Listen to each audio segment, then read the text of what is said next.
бір саны. Адам өткен өмірінде адамға немесе Аллаға көмек сұраған кезде бір нәрсе уәде еткенін айтады.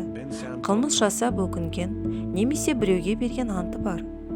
Өткен өмірінде берген сертін орындауға үлгермеуі мүмкін. Және қазір бұл уәдені орындау сіздің түп санаңызда тұрған бағдарлама.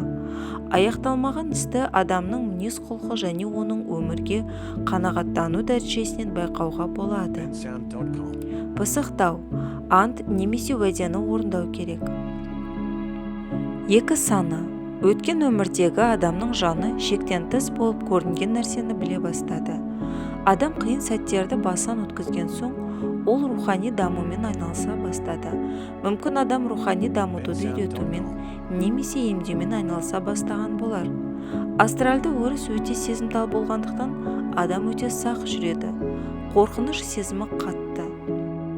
Пысықтау, өз біліміңізді пайдаланып, өзіңізге және басқаларға қызмет етуді үйреніңіз. 3 саны.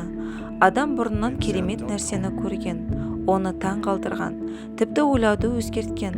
Ол қандай да бір құпиялар болуы мүмкін. Енді бұл адам ол өзі білетін шындыққа сәйкес өмір сүреді және әрекет етеді. Кейде мұндай адам қара мен ақ арасында өмір сүретін сияқты. Пысықтау, санасын кеңейтіп, көріпкелдік қасиетін дамыту.